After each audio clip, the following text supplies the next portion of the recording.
Bienvenue sur le podcast du Monday Meeting. Mais qu'est-ce que le Monday Meeting ? C'est la rencontre d'amis entrepreneurs réunis autour d'une table ronde afin de discuter en toute simplicité de leur parcours dans l'entrepreneuriat. Et pour ce faire, je suis toujours en compagnie de mes deux fidèles comparses et associés. J'ai nommé Félix et j'ai nommé Serge. Toujours. J'espère que vous allez bien, les gars. Ça va, impec. Ça va bien et toi ? Très bien, très très bien. D'autant plus qu'aujourd'hui... Il frémit de contentement. Il frétille même, il frétille. Nous allons aborder le thème pour lequel nous avons créé ce podcast. Je n'attendais que cet épisode après, nous pouvons rendre l'antenne. Tu vas voir, ça va être tout naze. Les gars, aujourd'hui, je voulais qu'on parle d'argent. Voilà, le mot est dit, le mot est lâché. L'argent amène l'argent. Le business, j'encaisse, je laisse rien dans la caisse. Oui. C'est quoi la suite en lingala ? Je sais pas. Ah, il est fort, il est fort. Il refuse. Refus de jeu. Les gars, l'argent. Il y a longtemps de cela. Est-ce que tu es sûr que tu veux parler d'argent ? Oui. Est-ce que tu es sûr que c'est pas de richesse que tu veux parler ? Non, mais c'est ce que j'allais dire. Il y a longtemps de cela. Au travers de propositions brainstormées, j'avais proposé le thème de la richesse. Je me suis fait bâcher fort. Et aujourd'hui, je reviens par la Comme petite Rudy porte. Gobert. Comme Gobert. Qu'on ne salue toujours pas. Moi, Si, on le salue. Bien sûr. Ok, bon, c'est bon, je crois. On salue l'effort. Il est le bienvenu derrière ce micro d'ailleurs pour nous parler de l'échec et comment. Oh, la définition Non, du mais mec. c'est vrai. On vient de Ouais. faire un épisode sur l'échec. Après, il est dans Ouais, l'échec mais à il est- combien 150, 200 par an. Il est juste dans la liste des 10 meilleurs, des Exactement. joueurs les mieux payés de NBA. Tu Ouais, appelles c'est ça ça. l'échec ? Mais non, mais ça, pour moi, ce truc-là, tu vois, ça serait grave intéressant justement de quelqu'un qui est déjà au plus haut, mais t'as vu qu'il fait partie des moins bons des premiers de la classe, quoi, tu vois. Bon, regarde, je viens de te dire, il est peut-être certainement pas dans les 10 meilleurs joueurs Attends, de frère, NBA. si on commence cet épisode avec ce ton-là, tu m'as dit, bon, attends, regarde. Ah, Ça commence déjà mal se parler. non, on se parle très bien. Rudy Gobert, Ouais. joueur NBA, certainement pas dans le top 10 des joueurs NBA en ce moment, mais dans les 10 mieux payés. Ok. Donc, le lien avec l'épisode qu'on va faire aujourd'hui, l'argent versus quoi ? La valeur, Tu vois peut-être. Exactement. Très bien. Parce que sinon, on a vite fait le tour. Hein. L'argent, c'est quoi ? C'est des pièces de monnaie et des billets de banque et des valeurs sur un compte en banque. Donc, on a fini. Non. Ah. Il y a plein de choses à dire sur l'argent. Bon, allons-y. L'argent, les gars, qu'est-ce que ça vous évoque ? À part les... Je viens de te dire. À part les pièces de monnaie, les billets de On banque. refuse de jeter un Je viens de te dire. Ça tient en 3 phrases. Ok, quel est votre rapport à l'argent, les gars ? Rapport à l'argent. Un rapport apaisé. Ouais. Je suis assez d'accord avec ça. L'argent, c'est une... Je sais pas comment décrire ça. C'est quelque chose qui va et qui vient. Donc, une fois que tu as compris ça, normalement, tu es un peu plus apaisé. Ça génère pas de stress ? C'est pas l'argent qui génère du stress, c'est ce que tu fais avec l'argent. C'est quand il n'y en a pas. Ou ce que tu ne peux pas faire sans argent qui génère du stress. Mais l'argent lui-même, qui est zéro dans ma poche ou une mallette d'1 million, il n'y a aucun stress particulier vis-à-vis de l'argent lui-même. Ok. C'est plus la projection que tu en fais sur ce que tu vas pouvoir faire de cet argent qui va générer potentiellement des émotions. Donc tu fais partie de ceux qui est le maître de l'argent et pas Ouais, l'esclave. chercher Ouais, cette citation. Si j'étais le maître de l'argent, j'en aurais plus, je pense. Non, c'est quoi ? C'est l'argent est un bon esclave, un mauvais maître. Un très mauvais maître, ouais. Très mauvais maître. Ouais, je suis assez d'accord avec cette phrase, moi. Ouais. Moi, je pense que ça résume bien ma façon de penser par rapport à ce truc-là. Mais ce truc-là, l'argent, jamais eu de lien affectif avec l'argent. Aussi loin que je me souvienne, ça m'a jamais émoustillé ou impressionné ou dégoûté. Tu vois, j'ai jamais eu un rapport. On va finalement arriver sur le argent versus valeur. Mhm. J'ai jamais eu ce truc-là par rapport à l'argent. Je pense que ça vient beaucoup de l'éducation. Comment j'ai grandi, c'est un truc qui a jamais manqué chez moi. En tout cas, si ça a manqué par moment, on me l'a jamais fait ressentir. Donc, un rapport très, très, très apaisé par rapport à ça. En fait, l'argent, c'est juste un moyen pour moi. Enfin, je pense que je dis quelque chose qu'on partage un peu tous les trois, mais c'est uniquement un moyen. Et j'arrive pas à comprendre même les gens qui accordent une valeur à l'argent en tant que tel. Tu vois, c'est quelque chose qui me dépasse. Est-ce que ça existe même des gens qui accordent de la valeur à l'argent? Il y a des gens qui aiment l'argent au sens propre, qui aiment en avoir, qui aiment peut-être se rassurer par rapport au fait d'en avoir. Peut-être quelque chose qui est lié au sentiment de sécurité. Mais je connais des gens qui aiment gagner de l'argent, alors pour ne pas le dépenser, tu vois. Moi, j'aime bien gagner de l'argent. Non, mais pour ne pas le dépenser sans avoir forcément de projet derrière. Tu vois. Ou de ce que ça renvoie, le fait d'avoir de l'argent, ou les possibilités que ça renvoie d'un point de vue de l'image ou de finalement la construction que les autres peuvent se faire de toi. Il y en a qui sont sujets à ça aussi, de pouvoir exposer de façon ostentatoire une forme de richesse pour créer justement cette valeur qu'ils n'ont peut-être pas ailleurs, qu'ils ne retrouvent pas ailleurs ou sur lesquels ils ne sont pas assez en confiance. Je crois qu'il y a un téléphone à couper, les frérots. Il me semble. Ouais, Ça grésille. C'est possible que ça grésille un petit peu. Ok. On va voir si ça va mieux. Mais ouais. Moi, j'ai un rapport à l'argent qui est particulier, mais je ne sais pas comment l'expliquer. Donc on va j'espère que tu es prêt quand même, parce que ça fait longtemps que tu insistes pour en parler. Je suis carrément prêt. C'est quelque chose qui je pense que dans beaucoup de domaines, c'est-à-dire que j'ai différentes façons d'aborder l'argent. Dans la plupart des cas, c'est pour moi l'un des critères d'évaluation. On parlait justement d'évaluation et de ces critères qu'on se fixe par rapport à des objectifs. J'ai quasiment toujours agi par projet. Et ces projets-là passaient par le fait soit d'acquérir un bien, soit de pouvoir investir dans quelque chose. Et donc, il y avait à un moment ce paramètre d'argent. Donc, ce qui me stimule, ce n'est pas spécialement le fait d'avoir de l'argent, c'est ce qui va pouvoir permettre. Donc, l'achat d'une maison ou bien le fait de pouvoir se lancer justement dans l'entrepreneuriat, d'investir dans du matériel, ce genre de choses. J'ai grandi dans un contexte où, comme le disait Félix, on ne m'a jamais montré que c'était ni une barrière, ni un tremplin. C'est-à-dire que l'argent n'était pas vraiment un sujet. Je n'ai pas vu mes parents compter le moindre centime, déchirer les tickets promotionnels dans les supermarchés.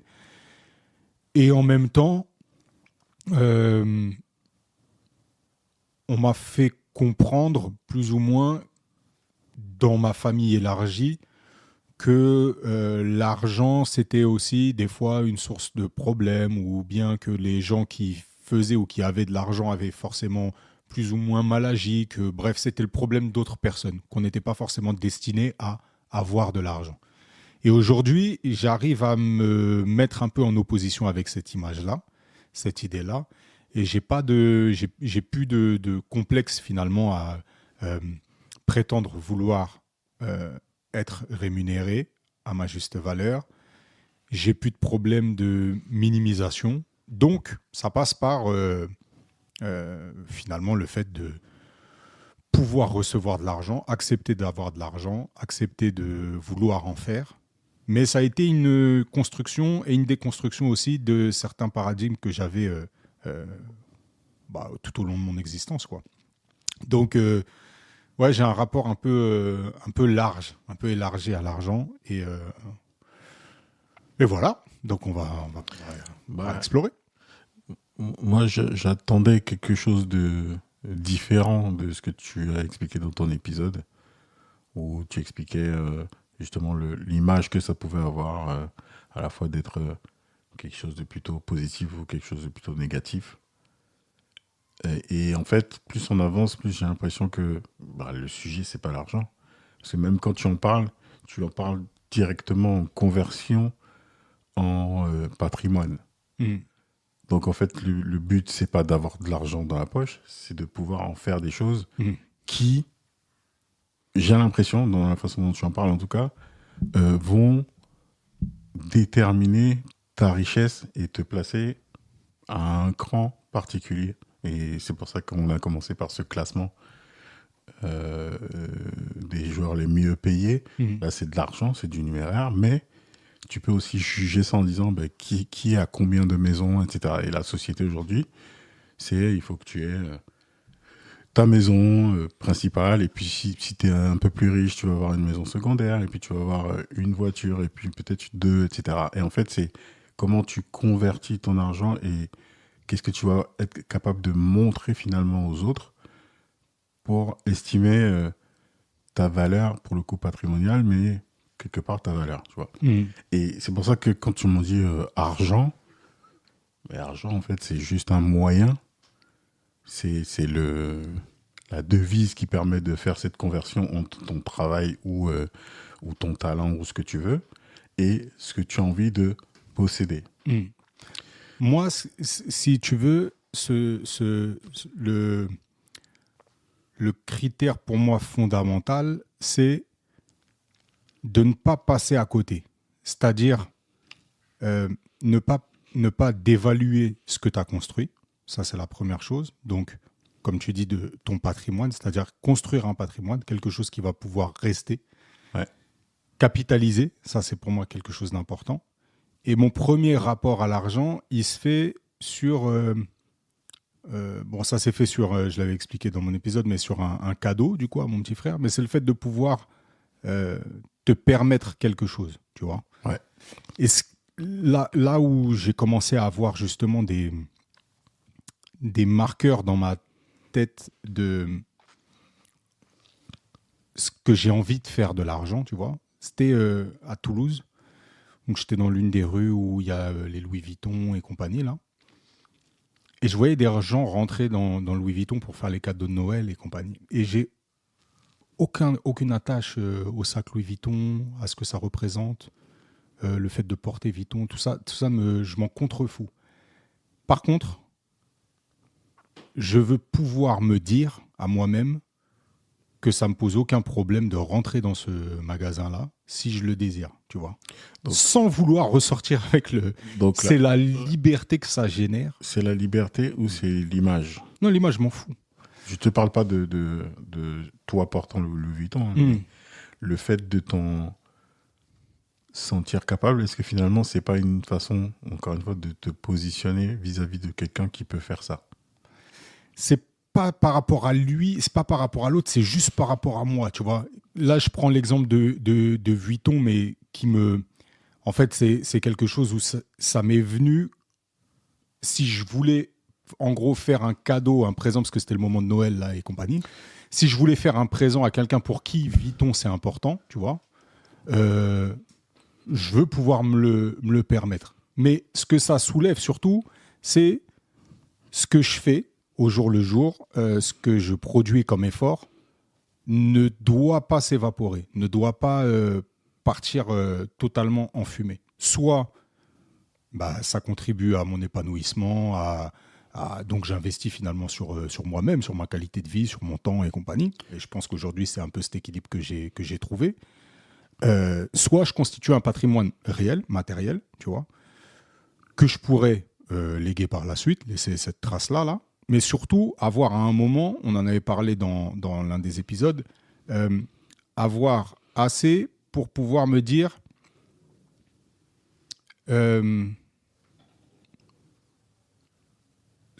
si j'ai envie là tout de suite de partir en avion, n'importe où, je peux me le permettre, tu vois.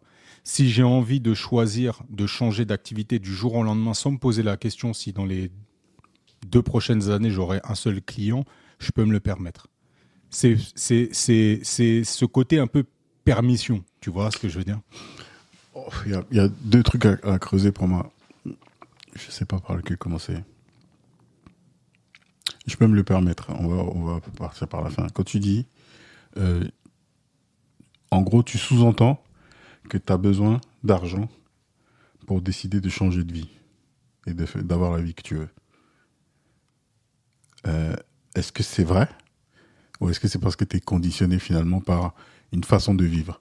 Il y a des gens qui posent tout leur argent, qui vont au Népal, au Tibet, qui mettent des toges et puis qui commencent à faire des prières toute la journée.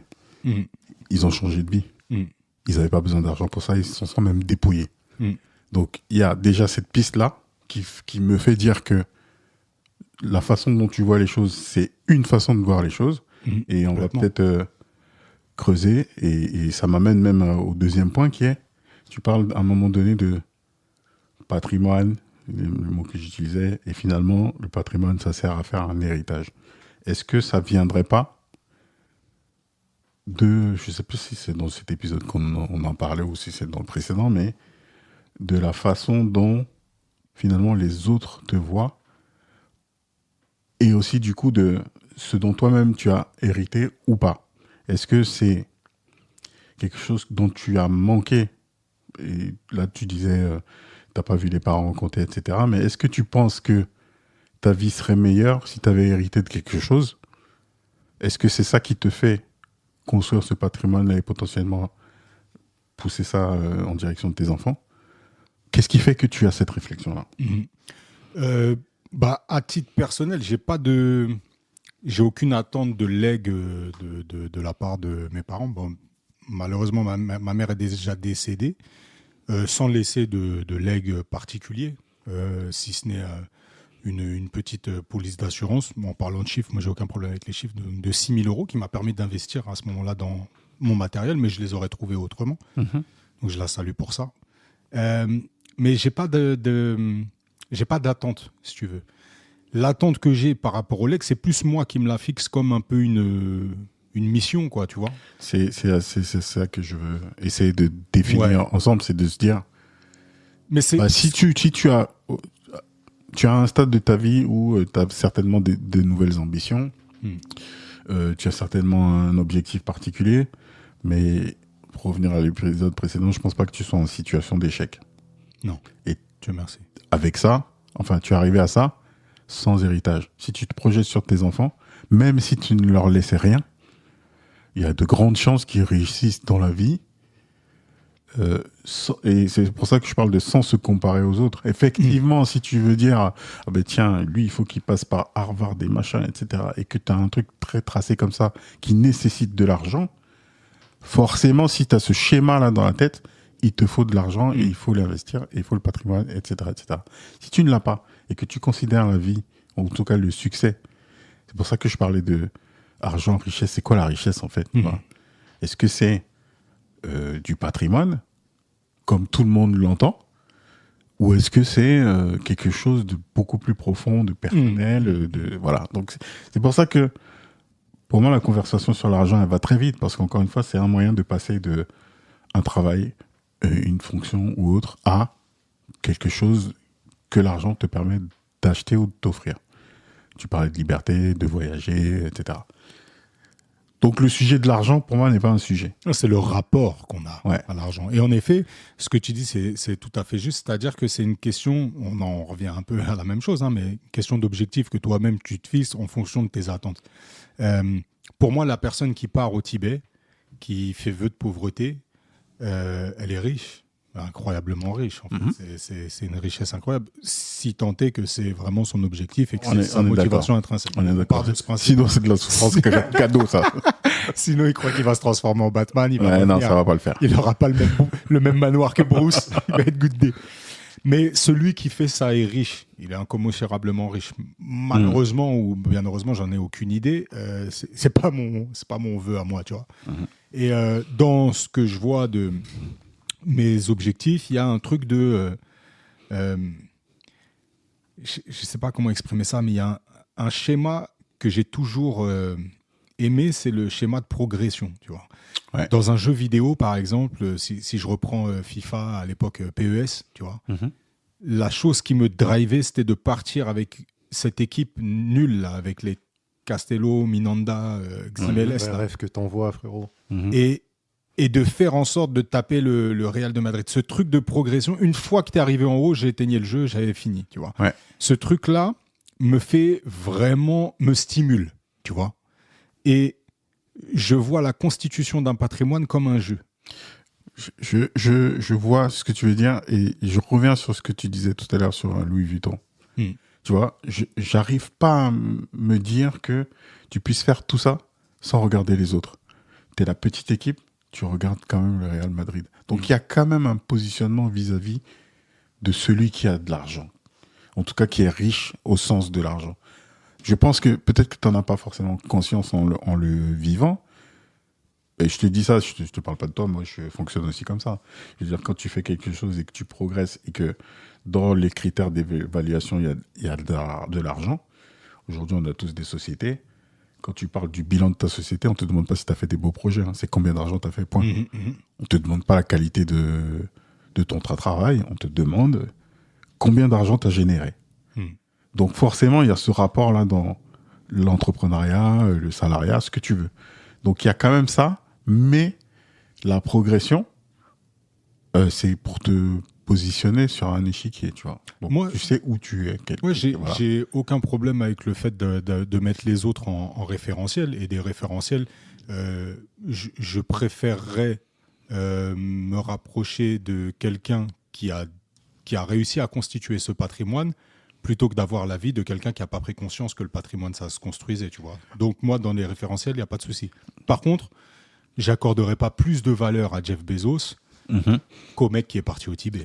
Non, c'est pas une question de valeur, c'est juste ce que j'essaie. Mais par contre, ce que je veux pour moi, en effet, se rapporte plus à Jeff Bezos. Je prendrais plus en exemple dans la construction du patrimoine, bien sûr, je prends ça, ce biais-là, c'est des gens qui vont faire figure de référence pour moi. Bah, c'est important qu'on le dise aussi, parce que, comme je disais, on parle d'argent, mais pas vraiment.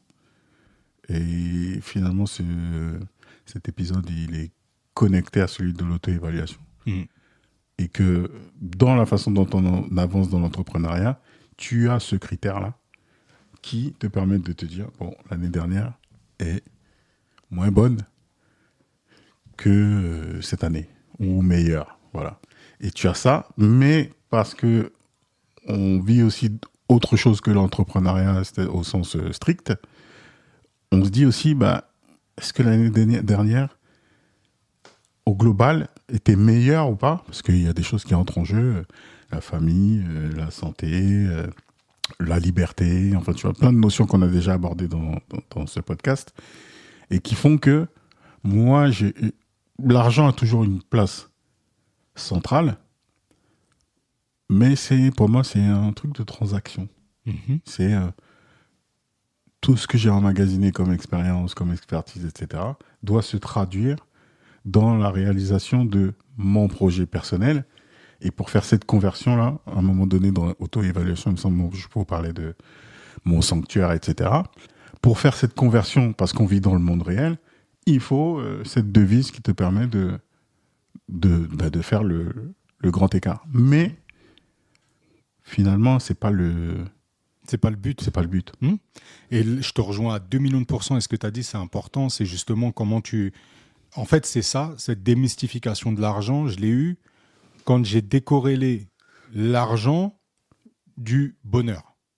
Ouais. Tu vois, l'adage de l'argent ne fait pas le bonheur, j'ai toujours trouvé cet adage stupide parce qu'il veut tout et rien dire. Ouais.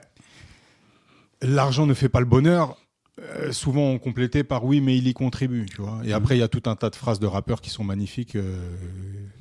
L'argent ne fait pas le bonheur. Oh, bref, il y en a. Laisse-la de côté, celle-là, frérot. Ouais. Mais en fait, c'est comme si je me rendais compte que mon schéma, justement, était celui-ci. Tu vois. C'est-à-dire que le fait d'avoir ou de ne pas avoir pouvait être corrélé avec ton bonheur. Donc, du coup, tu dois le décorréler parce que ton bonheur ne vient pas de l'argent. Tu vois le truc ou pas? Ouais. Quand j'ai réussi à démystifier ça, je me suis rendu compte qu'en fait, l'argent, principalement, l'argent est utile là où il peut être utile et inutile là où il n'est pas utile. C'est-à-dire que l'argent ne rentre pas dans l'équation quand il s'agit de parler d'amour. Ça n'a... tu vois, ça dépend quel genre d'amour. Ouais. Non, dans ces cas-là, on parle plutôt d'affection.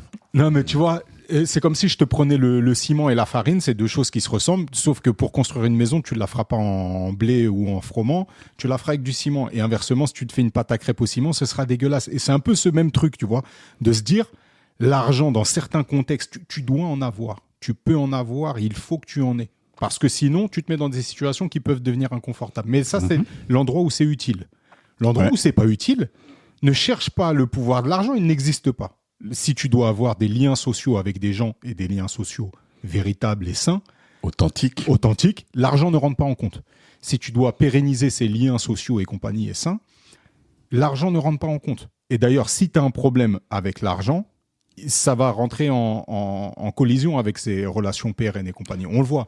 Je pense que un des trucs qui devient très complexe dans une relation avec quelqu'un, peu importe, comme dirait mon frérot Charles, relationship, tu vois. Mon gars From Toronto. J'arrive, Charles, j'arrive. C'est justement quand la personne a un problème avec l'argent, quel qu'il soit, le fait d'en avoir, de ne pas en avoir, ou de ne pas en dépenser, ou de trop en dépenser, tu vois. Ouais. C'est un excellent révélateur quand même, l'argent. De fou.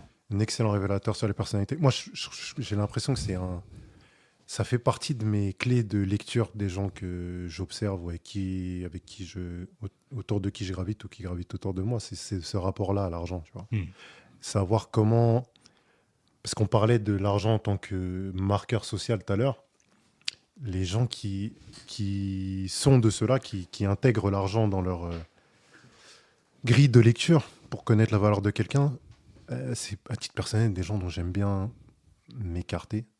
Et il y a ça, il y a le rapport au fait de dépenser, tu en parlais tout à l'heure, mais de dépenser ou de ne pas vouloir dépenser de l'argent. Je trouve que ça en dit long finalement sur la valeur ou les valeurs des gens. J'ai l'impression aussi que le fait d'accorder autant d'importance à l'argent, ça montre, après peut-être que je me trompe, peut-être que, en tout cas c'est mon avis, qu'il y a peu de valeur ailleurs, tu vois, finalement.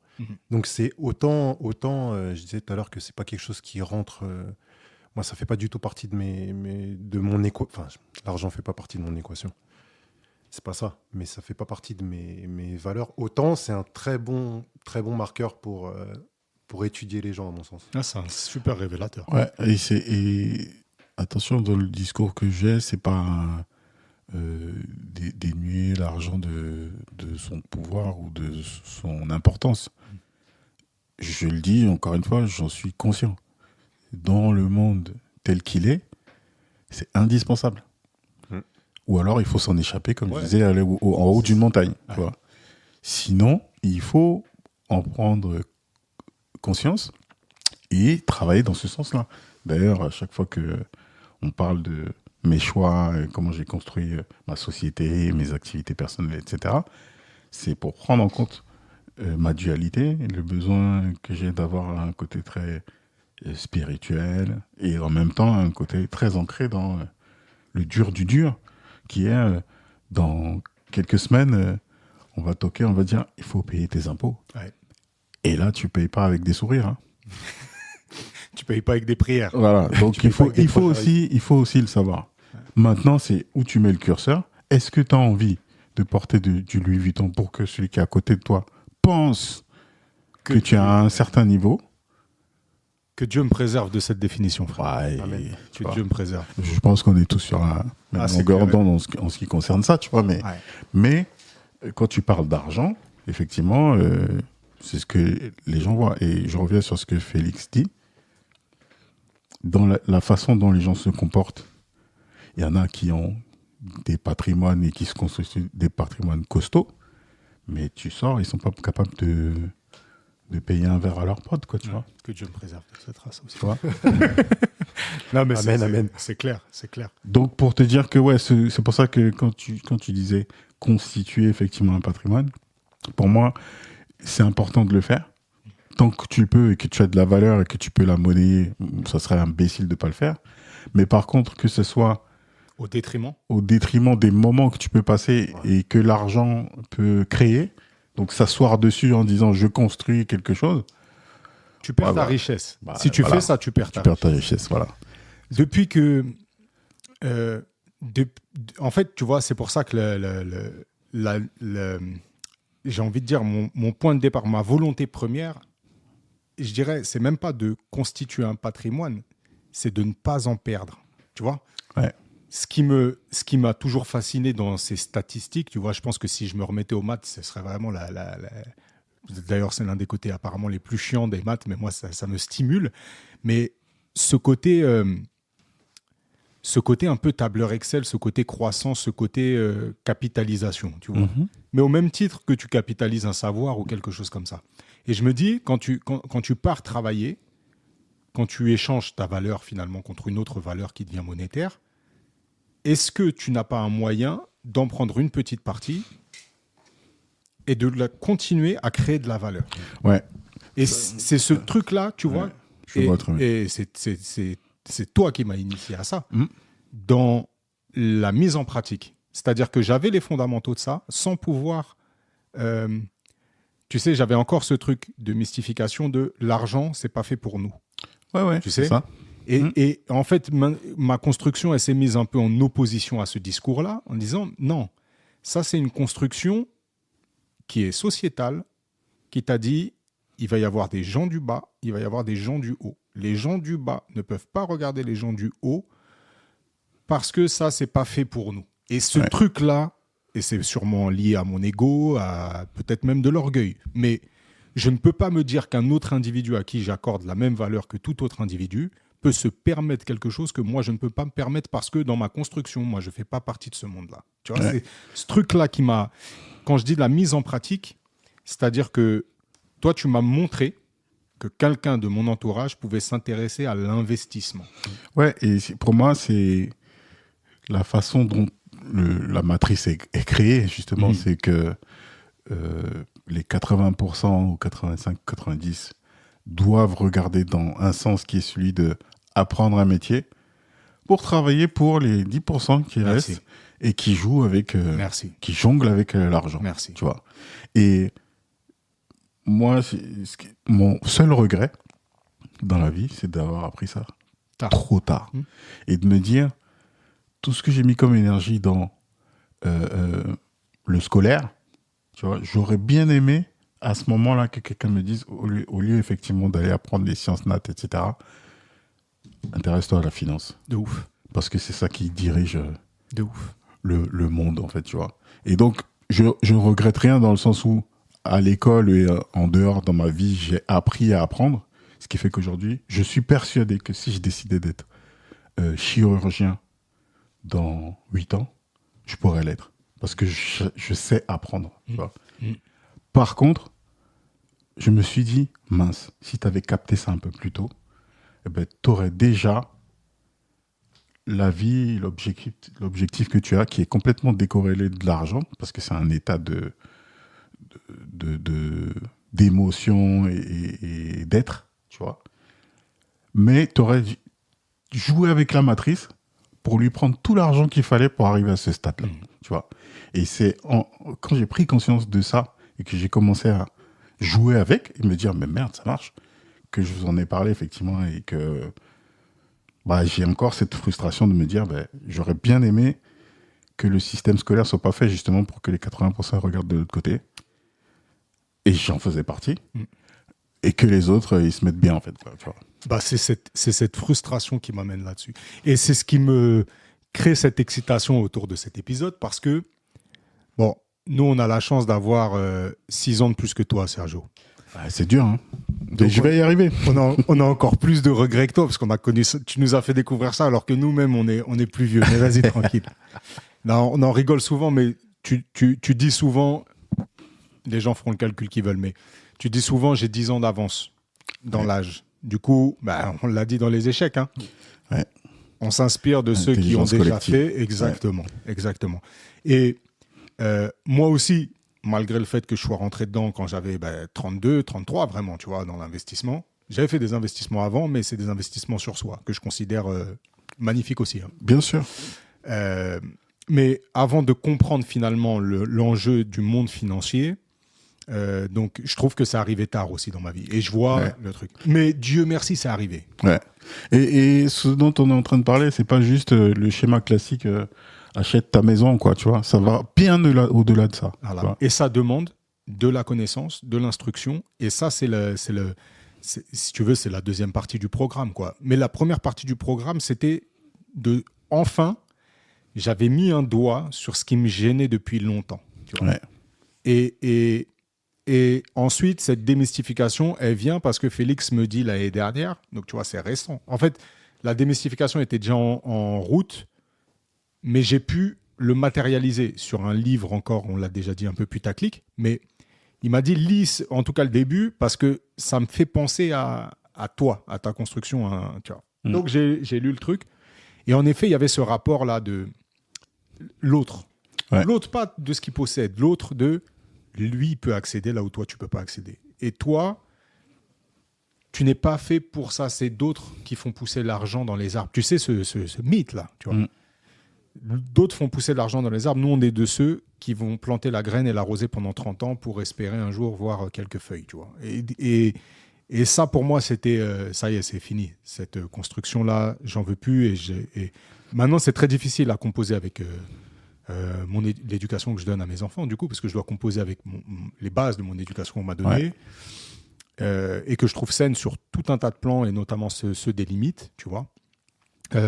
Et en même temps, le fait que l'argent, ça brûle pas les doigts, en fait. N'aie pas peur d'en faire, n'aie pas peur d'en faire beaucoup, n'aie pas peur d'en faire beaucoup. C'est pas grave si t'en fais beaucoup. Tu seras. C'est même très bien. Hein. Ouais, et tu vas rester quelqu'un de bien. Ouais. Tu vas rester quelqu'un de bien parce qu'en fait, quelqu'un avec quelqu'un de mauvais avec beaucoup d'argent, il fera beaucoup de mal. Ben, c'est aussi simple que ça. Et j'en reviens à ce que disait Félix. C'est quand tu regardes comment quelqu'un se comporte avec de l'argent, ils peuvent pas forcément beaucoup. C'est pour ça que je te parlais de payer une caipirinha. Tu vois comment la personne se comporte déjà là. Bah, attends de voir comment il va se comporter quand c'est un peu plus chaud que ça. Quoi, on a tous un nom de mec en tête qui regarde l'addition et qui dit moi j'ai pris une. Ouais. Qu'il soit giflé dans l'heure. Dans la seconde. Ouais, c'est terrible. Donc voilà. Donc ouais.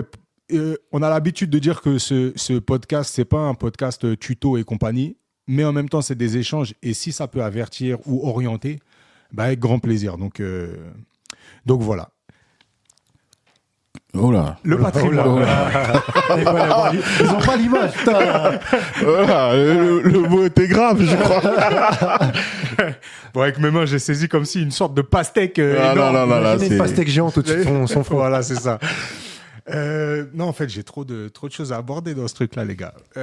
Félix, vas-y, pose des questions comme ça. Non, mais... Prends le relais, frérot. Il n'y a pas de souci. Non, mais je trouve ça ultra intéressant et je te vois tout excité à l'idée de faire cet épisode. Mon gars, il est content comme il n'a pas été content depuis le dernier épisode, en fait. Depuis mon dernier virement bancaire. Rassure-toi, à chaque fois que j'ai une facture qui tombe sur le compte, ça se passe bien. Hein. Je suis heureux. Hein. À chaque fois que tu ouvres ton compte d'investissement et que tu te rends compte que tu as fait des bons coups, est-ce que c'est sympa. Vous voulez parler de ça ou pas, les gars? Parce que tu dis que c'est pas un tuto, tu as parlé d'investissement. Carrément. En fait, donc j'explique un petit peu ce que j'ai compris du patrimoine, tu vois. J'ai compris pendant longtemps, je pensais qu'avoir de l'argent, c'était mettre de côté. Donc, ce qu'on appelle l'épargne. Et ça, je l'ai toujours très bien fait. Toujours. Donc, je l'ai fait sur des choses... À l'époque, j'étais un grand fumeur. Tu peux en témoigner. Non. Je fumais un paquet et demi par jour. De mes 14 à 18 ans. J'ai arrêté à 18 ans. Le mec est un peu précoce. Ouais, j'ai arrêté à 18 ans parce que j'avais... Bref. Quand j'achetais un paquet, donc les paquets sont vendus par 20, je sortais 2 cigarettes et je les mettais dans un paquet que je laissais chez moi. Ouais. Voilà. Donc je fumais un nouveau paquet qui était constitué de 18 clopes. Ok. Quand le paquet était rempli, bah, j'avais un paquet. Ouais. Voilà. Donc ça, c'est mon modèle depuis que je suis petit, en fait. Donc, quand j'avais les anniversaires et compagnie, là, je mettais de côté. Dans le but, je me fixais toujours un objectif, dans le but d'acheter soit une console, soit un nouveau jeu ou un truc comme ça. Quand j'arrivais à cet objectif-là, hop, je dépensais. Okay. Quand j'ai commencé à gagner mes premiers salaires, donc j'ai commencé à travailler très tôt, à l'âge de 16 ans, j'ai eu ma première fiche de paye. C'était des sommes tellement minuscules que techniquement, on ne peut pas trop épargner, puisque c'était 350 €, je crois. Donc, c'était en contrat d'apprentissage. Et je me suis forcé quand même à épargner. Alors, comment j'ai épargné ? Il fallait aller retirer ses chèques. Donc, je vous parle d'un temps que les moins de 20 ans ne peuvent pas connaître. Les chèques, ils étaient à Bastille, j'habitais à Antony. Et donc, je me suis dit, bah, je vais aller chercher les chèques 1 mois sur 2. Et il y a 1 mois où j'aurais je dépose un chèque sur un compte livret A là, Ouais. et un chèque sur mon compte courant. Voilà. Donc j'ai commencé à ce truc-là. Rapidement, les salaires, bon, c'était pas mirobolant, mais ça a commencé à augmenter. Ensuite, j'ai passé la barre des 18 ans. Et en fait, je mettais 20%, un peu comme le paquet de clopes, je mettais 20% sur un compte que j'ignorais. Mhm. Donc j'ai fait ce truc-là jusqu'à pouvoir m'acheter une voiture. Mon but, c'était de m'acheter une voiture et j'ai acheté une voiture. On peut parler rapidement. 13 000 voiture. combien déjà 500 13 500 euros. Et pour moi, à cette époque-là, avoir une voiture, c'était important. Et puis avoir une belle voiture, c'était encore plus sympa, tu vois. Je pouvais avoir une belle voiture. Parce que dans ma construction, épargner, c'était pour le dépenser sur un projet auquel tu n'avais pas accès à l'instant T. Ouais. Et pourquoi c'était important d'avoir une voiture? Parce que c'était un symbole de richesse. Ouais.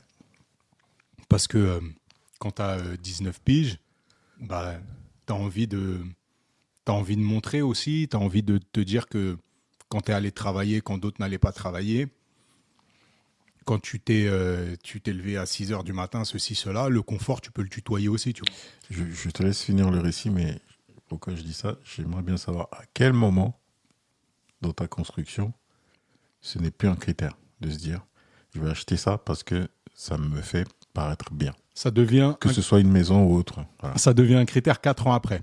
Ok. Mais déjà, Alain, au moment d'acheter ce bien-là, je suis quand même dans une forme de dualité, c'est-à-dire que je veux pouvoir m'acheter un beau véhicule, Ouais. mais pas forcément un beau véhicule reconnu comme un beau véhicule. Parce qu'à ce moment-là, j'ai le choix entre acheter une Audi TT, Mhm. une Mercedes SLK ou une Citroën C4. Et moi, j'achète la Citroën C4. Parce que dans la SLK et l'Audi TT, il n'y a que 2 places. Ah ouais. Parce que Félix, il me dit, si tu achètes une Audi TT, t'es un... Ouais. C'était l'époque, il n'y avait pas de cancel, les gars. Ouais. On a compris. Non, mais tu vois, c'est-à-dire que j'achète une voiture de yeuve. Mais pour moi, elle est importante parce que je la kiffe, déjà, premièrement. Et elle est confort. Et elle est fiable.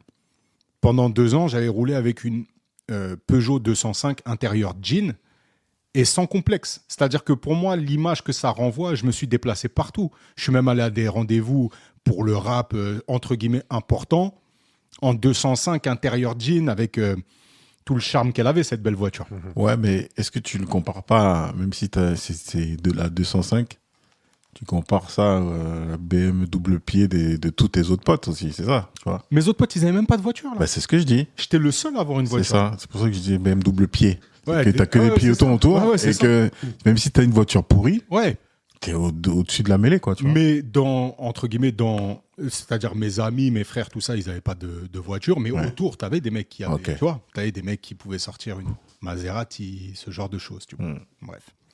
Mais il y a quand même cette volonté d'afficher une réussite sociale. C'est clair et net. Quand je vais chercher la voiture, je suis content. Ouais. Je suis content parce que je sais aussi que ça va être un facteur à lui, il est capable, tu vois. Il y a un Ouais. truc de ça. Et puis, tu es en construction. Tu as 19-20 piges. Et à ce moment-là, c'est important, tu vois. Mais d'avoir une 205 intérieur jean m'a jamais freiné dans une relation de séduction ou quoi que ce soit. Ça, on n'en doute pas, frérot. Donc, tu vois, ça va. Comme j'ai changé, je vais rien dire. Donc, tu vois, c'est un peu ça. Là où ça change vraiment la donne, là où je me dis, attends, plus jamais ça, là, c'est 4 ans après, quand j'utilise mal ma voiture et que je joins une culasse. Voilà. Ok. Et qu'elle passe de 13 500 euros à 2 000 euros pour pièce. Tu vois, 4 ans après. Donc, je me dis, bon, bah, en 4 ans, j'ai perdu 11 000 11 balles. 500 euros. C'est ça. Là où ça me met une méga gifle, c'est que mon père, au moment où je vais acheter cette voiture-là, je préviens mon père parce que je me dis que lui, il est plus averti que moi sur l'achat des voitures. En plus de ça, il travaillait... Enfin, le garage, la concession Citroën en question était l'un de ses clients. Ok. Et donc, du coup, il avait accès, en gros, au directeur qui pouvait peut-être faire un geste, un truc comme ça, tu vois. Donc, 13 500, c'était avec le geste de mon père, plus carte grise offerte et compagnie. Donc, bref. Donc, je dis, bon, je vais l'appeler, comme ça, il va vérifier la voiture. Il est plus averti que moi. Et en fait, il ne sait pas que je vais acheter une voiture en cash. Tu vois, il n'est pas au courant à ce moment-là de mes finances et compagnie. Et donc, on fait le tour du véhicule. Il me dit, elle est super, cette voiture, elle est bien. Par contre, elle est un peu chère. Le vendeur vient, il dit, bon, on a des solutions de crédit et compagnie. Et je dis, non, moi, je l'achète maintenant, je l'achète cash. Et donc, le vendeur, il est tout frétillant. Il dit, bah, rejoignez-moi dans le bureau. Et là, mon père, il m'attrape et il me dit, non, attends, tu ne vas pas acheter une voiture cash 13 500 €. Tu as un revenu tous les mois. À la limite, tu fais un petit crédit, mais pas 13 500 € dans une voiture. Il me dit, écoute, moi, je t'aide. Tu prends 3 000 €, je rallonge pour que tu achètes une petite Clio ou un truc comme ça, là, à hauteur de 4 000 €, un truc comme ça. Par contre, il y a le nouveau quartier Atlantis, là, à Massy, qui est en train de se construire, et on va te prendre un petit studio. Ouais. Donc, tu mets le reste des 10 000 € en apport. Et t'achètes un... Et t'achètes un studio. Moi, je me porte garant, en fait. Toi, tu as tes fiches de paye. Moi, je me porte garant. Et ton dossier, il va passer. Et là, l'appel de la voiture, de ce que ça va représenter, est plus important que le move financier. J'écoute pas le daron à ce moment-là. Je m'enfle d'orgueil et je lui dis, écoute, j'ai tellement travaillé pour ça, c'est mon but. Là, il n'y a rien qui va me freiner. Il me laisse, il m'écoute. Il aurait dû me gifler, c'est comme ça. Mais... c'est le pouvoir du monde, quand je disais, regardez de l'autre côté. Donc, on parle souvent du système scolaire, etc. Mais il y a aussi, pour toutes ces marques dont on parle, il y a le marketing. Tu vois, et la façon dont on communique sur ces marques, c'est justement te faire dire, ah ouais, si tu fais ça, t'es cool parce que t'es comme, tu vois. Exactement. Il faut que t'aies les Jordan. Ça coûte Bien sûr. 250 balles, mais et puis si tu veux c'est mieux que... Si tu veux celle que les autres n'ont pas, ça sera 2000. Voilà, tu vois. Mais pourtant, c'est pas mieux que la pompe Primark, tu vois. Non. Mais l'autre va te reconnaître comme quelqu'un qui porte Jordan. iPhone, enfin... tout ce qu'on possède et que les gens reconnaissent comme marque, quoi, tu vois. Ah ouais, c'est indéniable que tu as une figure de représentativité qui est sujet plus ou moins, tu vois. Plus ou moins. Donc, si tu veux, le moment où je me rends compte, donc c'est direct, je me rends compte que la voiture n'est pas un bon investissement n'est même pas un bon achat pour moi, parce qu'en plus, les voitures, en soi, je m'en cogne. C'est-à-dire que j'avais acheté une C4, tu vois. Le nombre de personnes qui me disaient, t'as acheté ça, t'aurais pu acheter une A3, une truc, genre, tous les jours, on me disait, pourquoi t'as acheté une C4 ? Tu vois. Et il aurait suffi à ce moment-là que tu aies lu Père riche, Père pauvre. Exactement. Et en fait, t'aurais jamais fait cette erreur. Jamais tu fais cette erreur. C'est pas grave de la faire, mais... C'est un échec marquant de ma vie. Voilà. Parce que quand je fais ce move-là, c'est que plus tard, que je repense à ça, quand je commence à m'intéresser justement à l'argent et à l'investissement, mais avant même de parler du monde financier, avant de connaître le monde financier, que je me dis, putain, je vais devoir me loger maintenant. Donc, tu vois, on est quasiment 7-8 ans plus tard, tu vois. Je vais devoir me loger. Non, on n'est même pas 5 ans plus tard, je vais devoir me loger. Là, j'aurai déjà un studio. Ouais. Pire que ça, ce studio, il aurait déjà été quasiment remboursé. Et pire que ça, tu l'aurais revendu. Les studios qui valaient à l'époque 110 000 €, là, aujourd'hui, ils sont plus aux alentours de 150, 160. Donc, en le revendant, j'aurais fait plus. Et même si je ne l'avais pas revendu, je l'avais remboursé, j'aurais pu mettre un locataire dedans. Et donc, je commence à voir que mes 13 500 € ont disparu et que j'ai plus rien. Et qu'à côté de ça, j'avais une sorte de réalité alternative, un monde parallèle, dans lequel j'avais un appartement, un studio, et que ce studio-là, il me revenait, il était là, il générait de l'argent et des revenus. Donc c'est là que je me suis dit, il faut que... T'en parles comme si elle existait, même cette réalité. Exactement, mais le truc de... C'est ça qui fait mal. Ça fait très mal. Mais le truc de ouf, c'est quand j'arrive dans le monde où tu me dis, attends, il y a aussi ce monde-là. Donc ce monde de la bourse, tu vois, ce monde de l'investissement, des marchés financiers, je le connais sans le connaître. Ça reste encore le monde des gens auxquels moi, je ne peux pas prétendre. Tu vois ? Et quand je découvre ce monde-là, quand je décide de m'y intéresser et que je reprends le narratif, je me dis, ça ne peut pas exister. Ce monde-là ne peut pas exister. Et là, je fais un calcul, frérot, et je me dis, je reprends mes 13 500 €. Et je me dis... Ça fait mal ce que tu fais comme exercice. Je sais que ça fait mal. Je reprends une autre réalité alternative et je me dis, si j'avais mis 13 500 € sur Apple,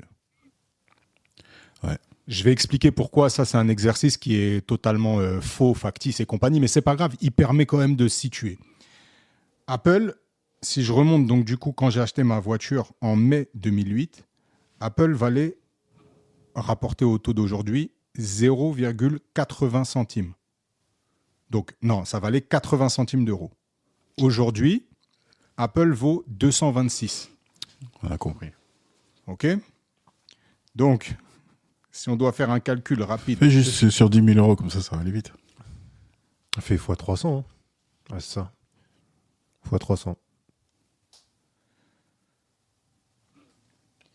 Donc, j'avais 3 millions d'euros là. Là, aujourd'hui, si je revendais les actions que j'avais achetées au lieu d'acheter ma voiture, bon, maintenant, ça, c'est un exercice de pensée qui est faux. Pourquoi ? Parce que si tu mets 13 000 euros dans une action Apple et qu'à un moment, ça devient 40 000, en règle générale, la nature humaine fait que tu disparais. Tu disparais. Tu encaisses. OK. Et pareil, dans le sens inverse, tu vois, il y a un mème là, qui revient souvent sur Instagram en ce moment. C'est justement un des fondateurs qui a vendu ses parts alors qu'elle valait, je sais plus, 80 000 et puis aujourd'hui, ça vaut 320 milliards, quoi, tu vois. Donc oui, effectivement, si tu remontes l'arbre... Exactement. C'est ça. Et pareil, tu vois, si j'avais acheté un bitcoin quand ça valait 1 euro, évidemment, j'aurais fait fois 60 000. Donc, c'est ça. Et bon, ce qui est chiant. Pour trouver Apple, voilà. c'est la plus belle croissance. Voilà. Et ce qui est chiant, c'est que quand tu regardes dans le panorama, tu vois des gens qui ont quand même réussi des sacrés coups, quoi. Et tu as ce regret de te dire, j'aurais bien voulu y aller, quoi, tu vois. Ouais. Je me rappelle, quand on a commencé à avoir cette discussion, on a fait un Monday meeting et je lui disais, bon, là, je suis un peu short, mais Bitcoin, c'est quand même pas mal, quoi, tu vois. Et je crois qu'il était à 7 000. 7 000 ou 8 000. 8 000, parce qu'on a dit ce jour-là. Et on s'est dit, ça y est, il a déjà fait son... Ouais, il est déjà au max, qu'est-ce qu'on va faire ? Il est déjà, tu vois. Et moi, quand j'avais commencé à avoir la conversation, il était autour de 3 500, tu vois. Ouais. Et à l'époque, pour te dire à quel point je connaissais même pas le truc, je pensais qu'il fallait acheter au moins un. Oui. Je savais pas que tu pouvais acheter des fractions. Des fractions. Sinon, j'aurais pris une fraction de ça, tu vois. Et je me suis dit, non, là, j'ai Chiros, j'ai machin, j'ai fait Et à l'époque, j'étais plus sur de l'épargne que sur de l'investissement. Donc, je regarde mon épargne qui est quand même correcte, tu vois. Et je me dis, ouais, si je vais pas mettre tout ça dans un truc comme ça, enfin, je vais pas mettre all-in sur le Bitcoin, quoi, tu vois. Donc, si je refais le film, si j'avais fait all-in et j'avais pris un Bitcoin à 8 000 euros, aujourd'hui, j'aurais 60 000. Mais c'est pas comme ça qu'il faut le voir. C'est pas comme ça. Mais ça donne des indicateurs quand même. Ça te donne des indicateurs sur le fait que si tu laisses ça sur ton compte, il perd de la valeur. Et si tu laisses ça sur un compte d'épargne, t'aurais pas gagné autant, quoi, tu vois. Exactement. Et, petit shout-out à Raphaël, justement, qui est venu une fois. Et donc, on a eu une discussion. Qui a fortement contribué à ma vision. Tu vois, où en fait, c'est là où, c'est pas là où j'en avais déjà pris conscience, mais c'est là où je me dis, là, maintenant, j'ai un regret, c'est que je vois sous mes yeux un exemple de quelqu'un qui a étudié ça. C'est exactement ça. Et qu'en fait, si tu prends le temps de faire les 3-4 ans d'études qui vont bien, c'est pas, pour le coup, tu es dans ce monde-là. C'est pas tu le comprends. Tu es dedans et tu peux jouer avec. Tu vois. Exactement. Tu fais partie. Voilà. Donc là, on est encore à un stade où on joue avec risque, hein, tu vois, voilà, parce qu'on est un peu des fous, quoi, tu vois, à tenter des coups avec notre propre argent, tu vois. Mais voilà, j'aurais bien aimé avoir la maîtrise que je peux avoir sur d'autres sujets, sur le domaine financier. Clairement. Et je sais que ça n'aurait pas été impossible, il aurait juste fallu que mon attention soit tournée vers ce truc-là au bon moment et on ne serait pas en train de se parler de... En tout cas, l'argent, ça serait... l'esclave dont on parle, là, ils sont en train de danser du zouk pour moi. Ouais, c'est ça. Ou de la quise. Ouais, c'est ce changement-là de vision et cette démystification qui m'a amené à vouloir entamer le chemin qui est très long, mais depuis, c'est quotidiennement que je m'informe, quotidiennement que je me renseigne, quotidiennement que je vais regarder des fois des rapports d'entreprise, en fait, justement des bilans, comment des grosses entreprises font leur bilan. Et du coup, ça m'a appris pas mal de choses, même sur l'entrepreneuriat, tu vois, de comment une entreprise se construit, comment elle investit, quelle part elle alloue à tel ou tel capital, qu'est-ce qu'elle produit finalement comme richesse, quelle est sa marge brute, ce genre de trucs. C'est des des choses qui m'ont aidé à comprendre aussi le domaine de l'entreprise, tu vois, le monde de la finance. Bah déjà, tu vois, quand tu es en entreprise, tu vois, ça, c'est des données que toi, tu peux avoir en écoutant un petit peu, mais tu comprends dans les différents rôles et dans la hiérarchie de l'entreprise que vous n'êtes pas pareil. Toi, tu es un bon petit soldat qui est là pour faire le métier de l'entreprise, et à la tête, tu as quelqu'un qui peut-être n'y comprend rien au métier de l'entreprise, mais qui sait où mettre le curseur pour augmenter la valeur de l'entreprise. Ouais. Et donc, tous ces trucs de points de marge, etc., quand on t'en parle, tu te dis, oh, mais moi, je suis là pour faire des bons projets, quoi. Ouais. Non, lui, il est là pour, quand on fait un projet, il faut qu'il soit rentable, etc., etc. Et déjà, à ce moment-là, tu sens qu'il y a quelque chose de différent. Et ensuite, deuxième chose, moi, je sais pas si... Oui, c'est la chance, sur un projet, de pouvoir travailler sur l'aspect budgétaire. Donc, potentiellement même de faire les estimations. Et quand, à un moment donné, tu commences à bosser sur de très gros projets et que tu rapportes ça à la liste de personnes qui travaillent dessus et à leur salaire, tu te dis, ouais, l'entreprise, elle se met quand même super, super bien. Et deuxième chose, c'est que ça te décomplexe complètement par rapport aux sommes. Ouais. Ce qui fait que moi, quand je me lance après dans l'entrepreneuriat, tu vois, on en parlait en off tout à l'heure, envoyer un devis avec un montant salé dessus, je pense pas que depuis que j'ai mon entreprise, j'ai envoyé des devis aussi violents que j'ai pu envoyer avant. Ouais. J'ai déjà envoyé des devis à presque 1 million d'euros. Ouais. Ouais. Pas sur ma boîte, sinon le jour où je fais ça, les gars, je pense qu'on est parti. mais ouais, donc ça te décomplexe par rapport aux sommes. Donc quand tu en parles à quelqu'un qui est encore dans le côté, je sais pas, même si je donne un très bon salaire, que peu de gens gagnent en France comme 4 000 euros. Ouais. Si tu dis à quelqu'un, j'ai fait 4 000 euros en 3-4 jours, personne se dit, mais qu'est-ce qu'il fait, lui, deal, tu vois. Ouais, voilà. Ouais. Donc, si tu commences à leur parler de, j'ai fait un projet à 30, 40, 50 000 euros, c'est vrai que les gens ne percutent pas forcément. On ne se dit pas c'est possible. Mais quand tu as eu ça et que tu as déjà eu à faire signer des devis qui dépassent la centaine de milliers d'euros, c'est beaucoup plus facile après, toi-même, d'accepter le fait que ton travail a cette valeur-là, quoi, tu vois. C'est plus facile de découvrir l'Amérique depuis que tu sais qu'elle existe. Ouais, tu vois, c'est ça. Donc, ça, c'est un vrai facilitateur. Mais pourquoi j'en parle, c'est que dans ce rapport à l'argent, c'est aussi beaucoup de choses que tu ne vois pas ou qu'on a fait exprès de pas te laisser voir, tu vois. Et heureusement, de temps en temps, tu as un petit espace où tu peux mettre l'œil et dire, ah, il y a un autre monde de l'autre côté, essayant d'aller voir ce qui se passe là-bas. Clairement. Et c'est là où c'est bien quand même ce monde de l'information là qui circule.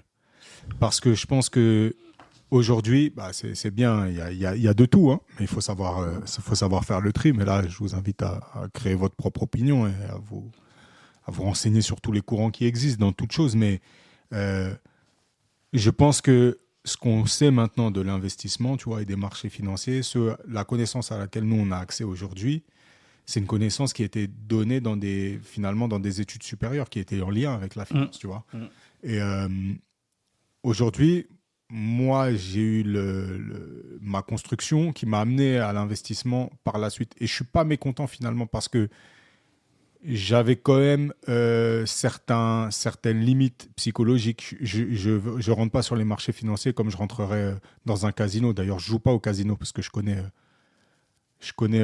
C'est la maison qui gagne toujours. Hein. Voilà, exactement. Et puis je connais ma façon d'être avec l'argent. Ce serait pas top.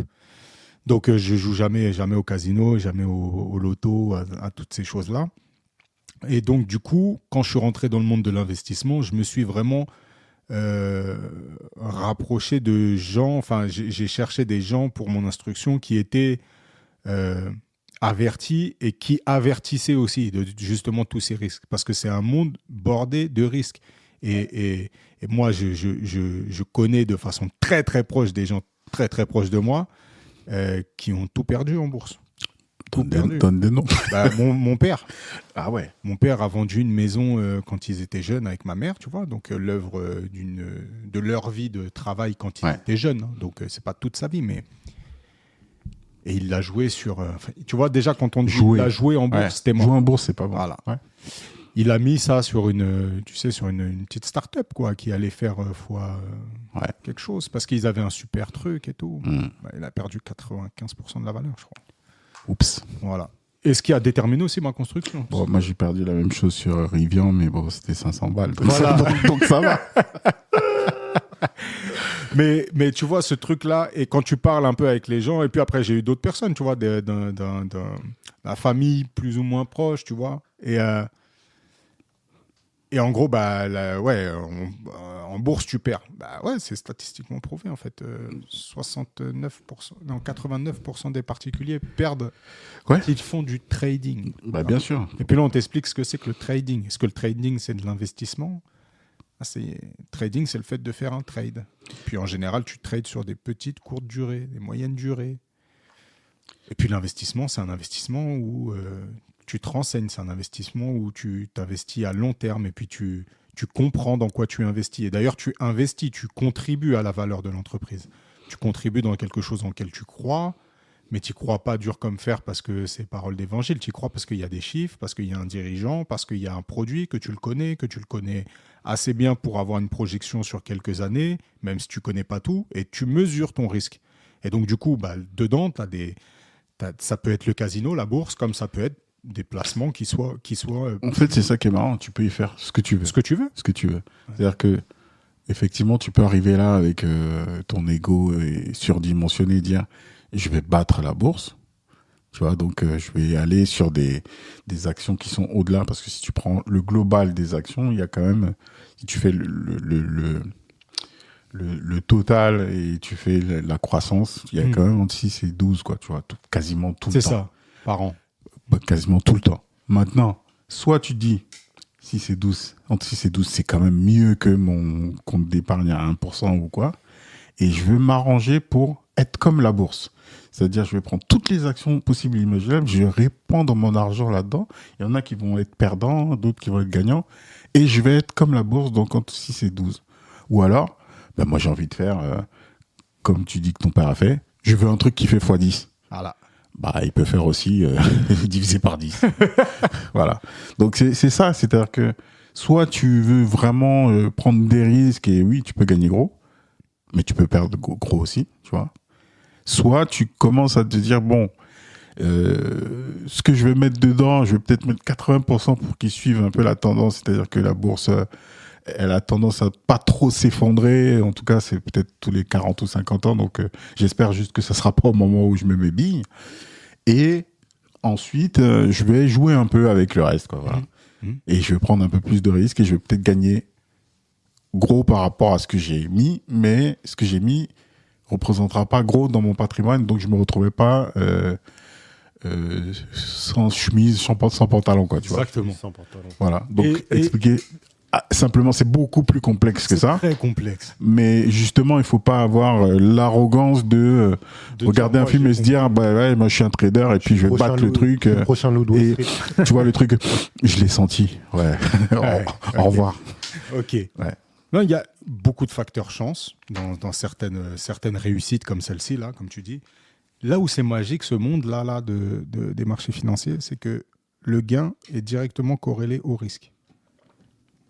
Il n'y a pas un énorme gain qui a nécessité zéro risque.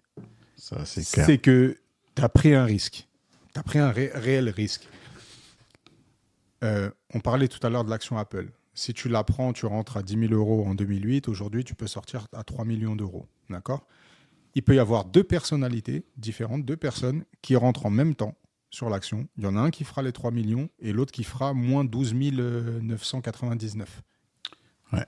Et ça, c'est là où tu te dis, bah, ta psychologie de marché. Comment toi, tu réagis par rapport aux événements, justement. Bah, y a une chute en bourse, qu'est-ce que tu fais ? Ou il y a une explosion, tu as un truc qui prend 12% en 10 jours, qu'est-ce que tu fais ? On en revient à auto-évaluation, quel est ton objectif ? Ouais. Quelle est ta stratégie et comment tu restes sur tes positions que tu as définies sans tenir compte de l'émotionnel, justement, tu vois. Ouais. Et je pense qu'on a fait le parallèle avec le branding, les valeurs, etc. Il faut qu'il y ait quelque chose d'ancré. parce que tout bouge en fait. Tout bouge. Tu prends une action tout de suite, tu ouvres ton truc. D'ailleurs, on déconseille d'aller regarder tous les jours parce que ça, c'est du trading, tu vois. Si tu as posé des sous sur l'action Apple, c'est pour dans 5, 10, 15, 20 ans. Ouais. Donc, que tu regardes aujourd'hui ou le mois prochain, ça devrait rien changer. Tout ce que tu dois savoir, c'est que, bah oui, si d'un coup l'action monte x10, enlève pas tes billes parce que peut-être que demain, elle fera... -2, et puis ensuite elle retournera x20, quoi, tu vois. Donc c'est ce côté, pour avoir ce calme-là, il faut avoir une stratégie et s'y tenir, tu vois. Et pour moi, on parle de ça dans la bourse, mais pour moi, l'entrepreneuriat, c'est aussi pareil. Ça. Ouais. Et la vie même, c'est ça. Ben, c'est ce qu'on disait dans l'auto-évaluation. Ouais. Mais c'est où est-ce que tu veux aller ? Pourquoi tu veux aller là-bas ? Et du coup, le comment, il devient plus clair. Tu sais, t'es qui, pourquoi et où, bah, le comment, il devient beaucoup plus simple. Il devient beaucoup plus simple et c'est plus facile de refuser. C'est plus facile d'être fort, c'est plus facile de... Mais là, on parle de ça et on donne quelques détails, mais c'est un océan de choses qui restent à découvrir. Je ne sais pas s'il y a des gens qui sont pas du tout familiers à ça, mais nous, on prétend pas donner quelconque conseil ou quoi que ce soit. Surtout pas. Le vrai conseil, c'est renseignez-vous. Renseignez-vous parce qu'il existe un monde. Ouais. Et pour moi, tu vois, c'est ce que j'avais démarré comme ça, ma répartition. C'est-à-dire qu'aujourd'hui, j'arrive un peu à définir justement comment j'axe, tu vois, la construction de ce patrimoine. La répartition. Ouais, la répartition. C'est qu'il y a mes revenus, il y a de l'épargne, parce que la vie, elle ne te prévient pas quand elle te casse la gueule. Et c'est cool si je n'ai pas besoin de toucher à mon investissement. Il y a l'investissement. Voilà. Donc, mes revenus peuvent me générer de l'épargne et me permettre d'investir. Et ils me permettent de vivre. Dans ma vie de tous les jours, ils me permettent de subvenir à mes besoins obligatoires et subvenir à mes plaisirs, subvenir à mon kiff. Et la dernière partie, je dirais que c'est un peu ce qu'on appelle c'est nommé tel quel la simplification, tu vois. Mais c'est justement, est-ce que tu as besoin de ça, là ? Réfléchis bien, est-ce que le sac Vuitton, c'est vraiment celui que tu désires ? Pourquoi ? Si c'est ça, ton kiff, c'est un plaisir, c'est quelque chose qui te constitue vraiment et qui t'épanouit, vas-y, prends-le. Par contre, si tu peux t'en défaire, si c'est pas ça qui te compte, exactement, bah, simplifie. Prends-toi un sac, prends-toi un bon sac, prends pas le Vuitton. Et sur ces trucs-là, pareil, il faut se connaître et se définir. Si ton truc, à toi, c'est de voyager, ne te prive jamais de voyage. Ne te dis pas, attends, si je me retiens de faire ce voyage au Pérou ou ne serait-ce qu'en Tunisie, je pourrais plus investir. Parce qu'à partir de ce moment-là, tu rentres... Pourquoi t'as dit ne serait-ce qu'en Tunisie ? C'est pas bien pour les Tunisiens, ça. Non, c'est pas le même prix que le Pérou. C'est pas le même prix que le Pérou sur le billet d'avion. On salue tous les Tunisiens. On a passé 10 jours formidables. Et on y retourne, nos amis tunisiens. Mais tu vois, ce truc-là... On fait des écoutes en Tunisie. Ouais. Ce truc-là de vacances, quand tu te dis, bah, tu as une famille, que tu pars en vacances avec tout le monde. L'année dernière, j'ai passé les vacances dans un camping. Tu vois, j'ai pris ma famille, j'ai passé les vacances dans un camping parce qu'à ce moment-là, ma réalité financière ne me permettait pas d'aller autre part. J'ai passé des moments merveilleux dans ce camping, mais j'ai dit, c'est fini. J'arrête. Je vous ai envoyé une vidéo quand il y a eu le rassemblement de l'apéro au bord de la piscine et que tout le monde s'est mis à danser sur... Le petit bonhomme en mousse. Ouais, c'était... ou la chenille. C'était la chenille ou sapé comme jamais ou petit génie, je sais plus, mais... Quand j'ai vu des culs là, dans des maillots de bain disgracieux venir se mettre juste en face de mon transat là, et gigoter dans tous les sens sous le son de l'apéro, j'ai dit j'arrête. C'est pas parce que... Après on dit que c'est moi le méchant. Non, c'est vrai. En fait, à ce moment-là, j'ai dit pour moi là, je peux plus parce que c'est pas le truc que je kiffe. En fait, j'ai compris que ça c'est pas ma notion des vacances, tu vois, l'hôtel club et tout. C'est pas un truc qui me fait vibrer dans les vacances, tu vois. C'était pratique. Ça, c'était possible, mais il fallait qu'il y ait autre chose que je puisse proposer autre chose, tu vois. Et donc, pour moi, après, l'année d'après, c'est beaucoup plus facile de me dire, eh ben, l'argent, là, il ne rentre plus en considération, tu vois, de se dire, ça coûte tant ou ceci. Non, ma priorité, c'est que là, je propose autre chose. Ma famille, elle part autre part. Et on fait autre chose. Et je pense qu'on a bien kiffé les vacances qu'on a faites. Et en fait, ça, à partir de là, tu ne peux plus compter. Tu comptes dans la mesure du raisonnable, tu vois. Mais tu n'es plus en train de faire des calculs d'apothicaire, de savoir je me restreins sur un resto ou ce genre de truc. C'est pas possible. Tu vois. Ouais, ben, tu vois, toi, il a fallu que tu ailles voir des maillots de bain cornus pour savoir. Moi, j'ai juste regardé Patrick Chirac dans Camping et je me suis dit non, j'ai pas envie en fait. J'aurais dû mettre la télé avant. Tu vois. Je suis en film. Hein. Non, mais tu as parlé d'un truc qui m'échappe, ça me reviendra certainement un peu plus tard, mais globalement, moi, ce que je retiens, c'est que l'argent, ça permet de constituer un patrimoine ou d'améliorer sa vie, son quotidien. Et dans l'auto-évaluation, on s'était dit où est-ce qu'on en est, où est-ce qu'on va. Aujourd'hui, est-ce que tu as une idée un peu plus claire, quantifiée, de ce dont tu as besoin pour atteindre ton objectif? Alors, sans forcément donner le montant, mais est-ce que tu sais, est-ce que tu en es proche ou pas? En fait, j'ai besoin d'une répartition, tu vois. Ouais. J'ai besoin d'une répartition dans laquelle j'ai une partie d'immobilier qui me génère des revenus. Ça, c'est un truc que j'aimerais mettre en place, tu vois. Donc, de la gestion de locative, plutôt courte durée, donc des styles Airbnb. Ça, c'est quelque chose, j'aimerais que ça représente à peu près 20% de mon patrimoine. La bourse, ce que je fais en bourse, je sais que ce n'est pas forcément préconisé, mais j'aimerais que ce soit plutôt aux alentours des 30%. En général, on préconise un petit peu moins. Mais moi, j'aime ce monde-là de l'entreprise et des entreprises dans lesquelles j'investis. J'aime bien. Autre investissement, c'est l'investissement, ce qu'on appelle private equity, mais c'est des entreprises dans lesquelles qui ne sont pas cotées en bourse, du coup, donc qui ne sont pas sur les marchés premiers. Et donc, tu investis dans une entreprise.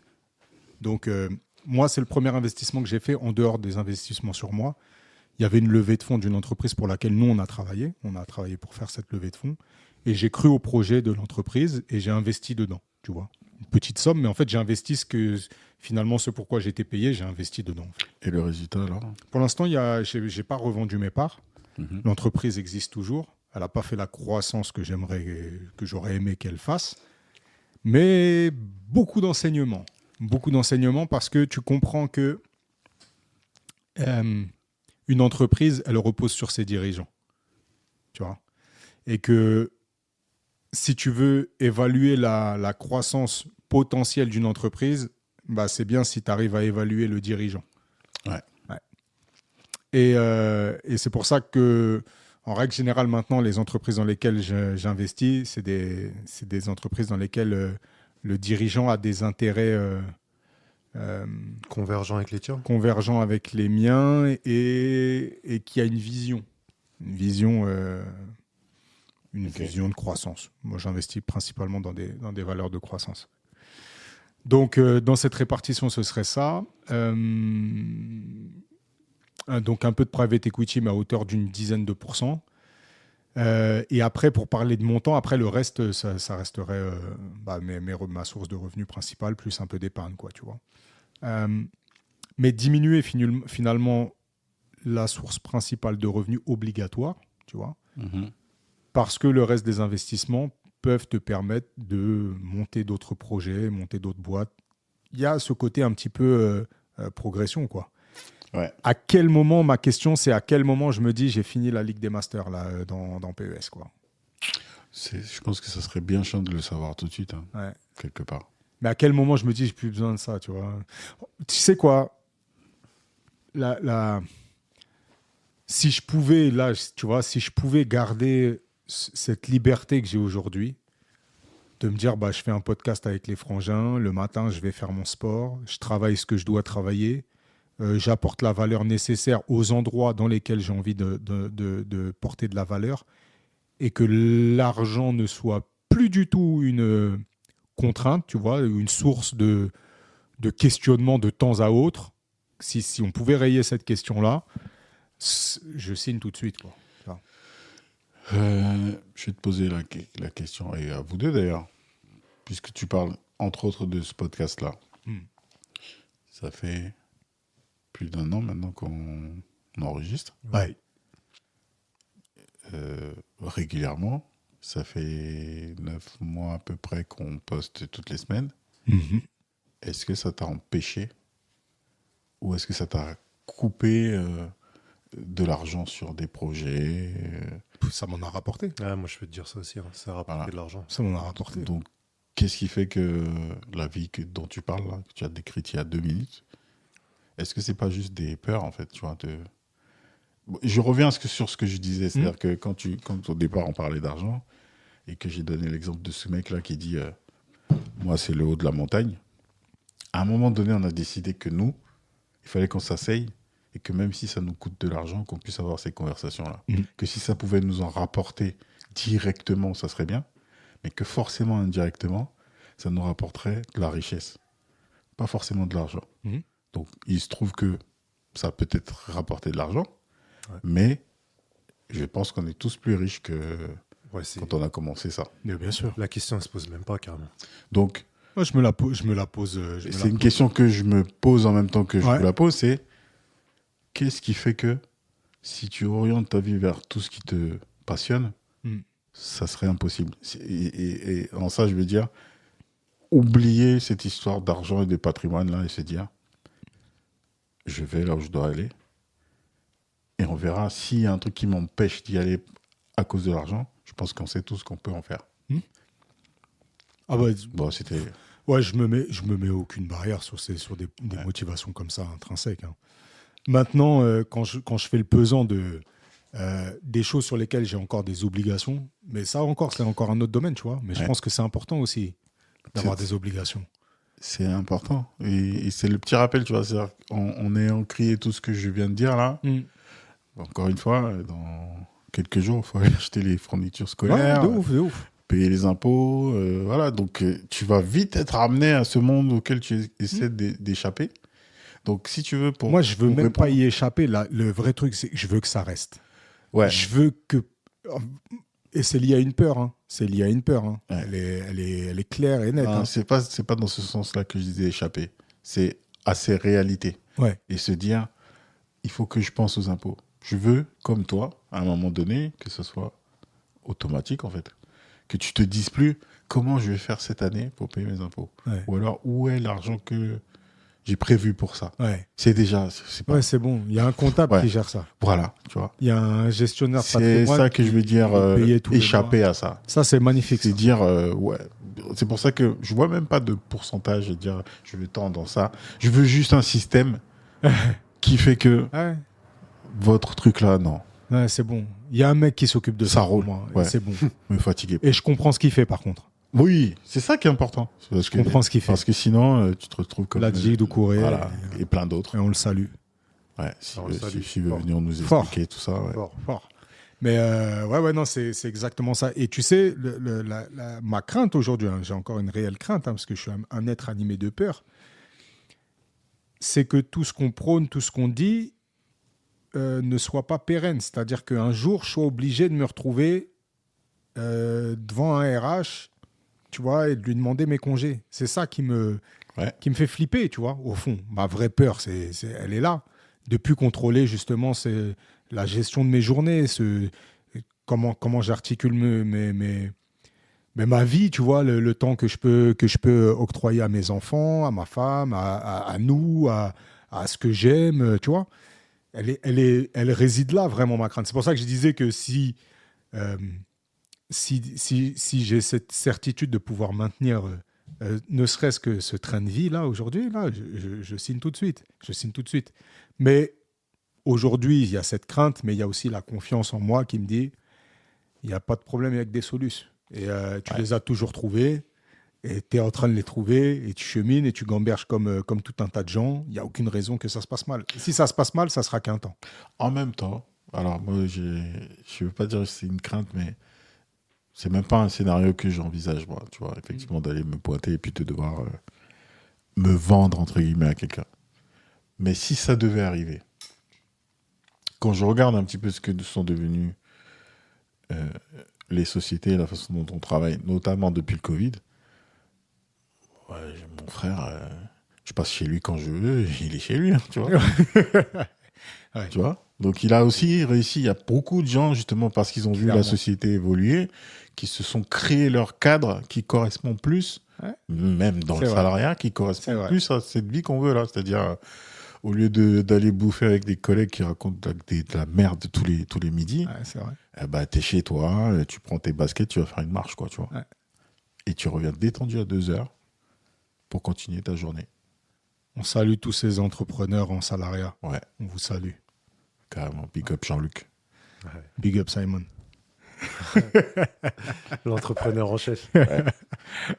Donc ouais, il y a aussi de ça. Donc ouais, j'ai les mêmes anxiétés que justement j'essaie de balayer par des procédés qui sont le fameux matelas de sécurité, d'avoir non seulement des épargnes, mais des choses qui sont activables rapidement. Ouais. Ce côté liquide là, tu vois. Donc se dire, tiens, tu prends ton compte Euro, tu as X milliers d'euros à ta disposition quand tu auras décidé, en fait, tu vois. Donc, c'est des choses qui rassurent.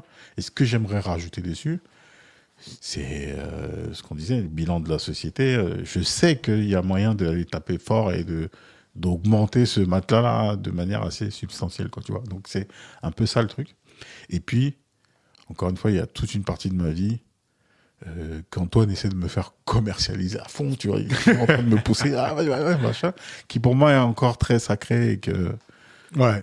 Mais ça, je quand ne mélange pas, tu vois. ça, quand ça pète, il n'y a plus d'histoire. Mais là, en fait, voilà, c'est-à-dire que... Quand ça pète, il n'y a plus d'histoire. En fait, pour tout ça pour dire, le patrimoine, il est déjà chez homme, en fait. Ben, clairement. Et c'est important de se dire que dans, justement, ton patrimoine, il y a ce qui est immatériel, en fait. Ouais. Et ce qui est immatériel, ça, tu sais, moi, je regarde des gens, j'ai 36 ans dans un mois, et je me dis, lui, là, je le connais, ça fait 32 ans que je le connais. Et je mange toujours avec lui, tu vois. Et ça, c'est des trucs, là, c'est pour ça que je disais décorréler l'argent de là où il n'a pas de pouvoir, tu vois. Ouais. Mais ne pas passer à côté de là où il a un pouvoir. Et je ne sais plus exactement ce que j'allais dire, mais... L'importance de ce genre de richesse. Je parlais du patrimoine qui De est pas fait. lié à l'argent. Ouais, ça, c'était le patrimoine qui n'était pas lié à l'argent. Non, mais tu parlais de Mais, quelqu'un je que tu parlais connais de- depuis longtemps. Ouais, voilà, c'est ça. Mais Ouais. ça, pour moi, cette relation, la richesse, ouais. Exactement, Ouais. ça, c'est ta richesse. Et la crainte, tu vois, il y a un truc qui est ouf. Hein, parce que quand je dis que moi, je suis un être anxieux, je pense que ça a pu se sentir sur bien des sujets. L'investissement m'a appris à dominer ces craintes-là. Mhm. Parce que justement, il faut être vraiment optimiste pour investir. Si Ouais. tu es pessimiste, tu n'investis pas. Parce que la boîte va couler, parce qu'il va y avoir un krach boursier. Mais tout est fait pour ça. C'est-à-dire que je parle souvent d'expérience utilisateur. Mais tu prends ton appli, tu l'ouvres. Et en fait, vert, tu es content. Rouge, tu passes une sale journée. Ouais. Tu vois. Ouais. Donc si tu n'apprends pas À dominer ça, à ne pas répondre à ce genre de signaux, t'es mort. c'est fini. T'investis plus. Fini. Et le fait de faire ça a forcé mon optimisme, tu vois. Le fait de pratiquer justement l'investissement, de dire je crois en cette poignée d'humains là Ouais. qui va réussir, tu vois. Ben, si tu n'y crois pas, ça ne m'intéresse pas que tu me racontes le truc d'Apple qui a fait Ah non. plus. Ne me raconte pas la branche de l'arbre qui réussit si tu n'y crois pas. C'est mort. C'est mort. C'est tout. Après, si je peux revenir à l'épisode précédent, c'est pas parce que cette branche existe que tout le monde va pouvoir naviguer là-dessus. Bien sûr que non. Voilà. Donc il faut aussi savoir que, justement, quand tu y vas, tu es optimiste, mais tu es aussi conscient du risque que tu prends. Et c'est au moment où, pour toi, c'est je mets tout et je m'en fous et je sais que, c'est là où le danger commence. On parle de l'échec, on parle d'investissement. Je parle de mon expérience dans l'investissement. Ouais. Je rentre en novembre 2021 sur les marchés financiers. J'envoie 5 000 euros. Ouais. En un mois et demi, j'envoie 5 000 euros sur les marchés financiers. Est-ce que 6 mois plus est-ce que ta femme est au courant là? T'es en train de balancer des chiffres.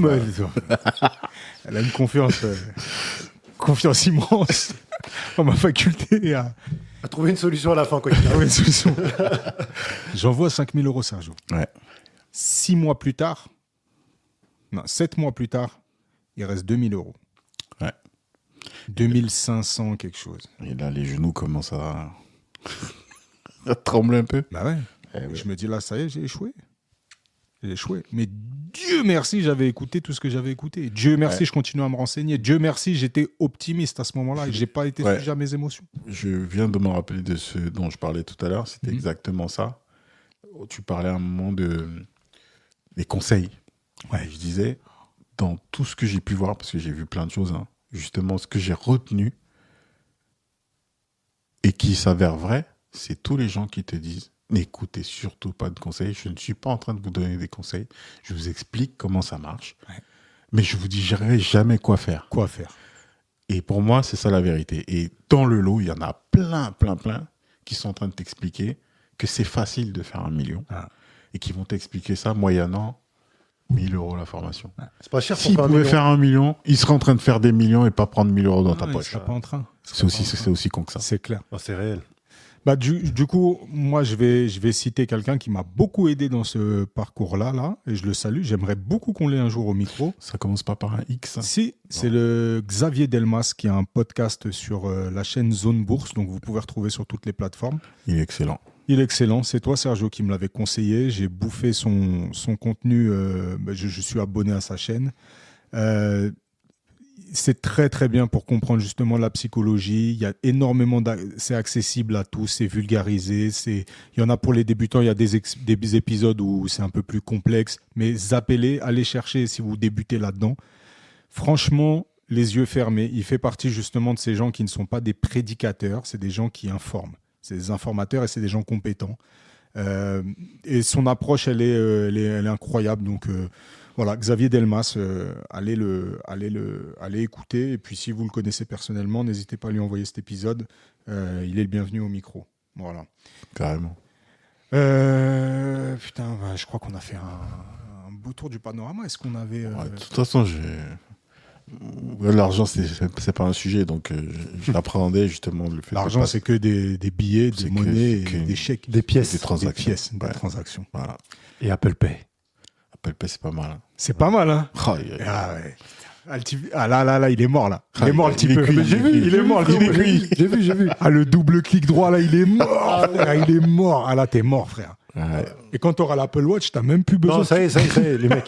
Non, ça y est. Ça, j'ai pas mis. Hein. Ça y est, les gars. L'Apple Watch, là. J'ai pas mis. T'as même pas besoin de double cliquer. Non. Tu jettes ton poignet comme ça, là. Je fais pas. Violemment, tu boum. J'ai vu avec quelle vitesse ça dégainait, là, avec l'Apple Watch. Il est injouable. Pam. Péage. Pam. T'envoies la main, frère. Ah ouais, péage. Péage. Non, ouais, péage. Apple Watch. C'est très violent. Très violent. Allez acheter du Apple parce que j'ai quelques actions. faut que ça continue. Faut que ça continue pour nous tous, là, pour le coup. Et puis ceux qui achètent du Vuitton, faites-vous plaisir aussi. J'ai un peu de LVMH. Bah, tu sais ce que je disais à ma femme il n'y a pas très longtemps. Je disais, écoute, je suis très, très, très, très content parce que j'ai du Ferrari. Elle me dit, c'est-à-dire, j'ai du Ferrari dans mon portfolio et je suis super content d'être investi dans une belle valeur de luxe. N'achetez pas des Ferrari, achetez des... Non, ceci n'est pas un conseil en investissement. Voilà. Qu'on se fasse tomber dessus par l'AMF. Bon, les gars, c'était bien cool. C'était bien cool. Ça m'a... Je nous demande pas si on est en paix. Ça m'a stimulé. Est-ce que vous êtes en paix? Non, pas du tout. Là, je veux de l'argent, là. Il se gratte les veines et tout. Je veux de l'argent. Si vous voulez contribuer à... Le mec qui a raconté n'importe quoi pendant tout l'épisode. Oui, c'est décorrélé du bien, de la richesse. Voilà, give me my money. Give me my bag. Aïe. N'hésitez pas à envoyer un RIB et 5 étoiles sur... Non, n'hésitez pas à nous soutenir. Pour l'instant, on ne demande pas de contribution financière. Et il a bien dit pour l'instant. Pour l'instant, on ne demande pas de contribution financière. On demande juste que vous continuez d'écouter. Parlez-en à vos amis. Envoyez ça en DM. Envoyez ça à qui vous voulez. Mais envoyez ça à qui ça peut intéresser. À qui ça peut intéresser, exactement. Et mettez ces 5 étoiles, s'il vous plaît, sur les plateformes depuis lesquelles vous nous écoutez. Rajoutez un commentaire si c'est possible depuis la plateforme sur laquelle vous nous écoutez. Et rejoignez-nous sur Instagram. L'aventure est toujours interactive tout au long de la semaine. Ouais, c'est toujours la fête sur Insta. Exactement. On se bagarre à vous livrer du contenu. Et c'est bien cool. C'est bien cool d'avoir vos réactions. Ça nous donne de la force, ça nous booste. On a l'habitude de dire qu'on est sûrement amené à se revoir. Et d'ici là, prenez soin de vous. Peace.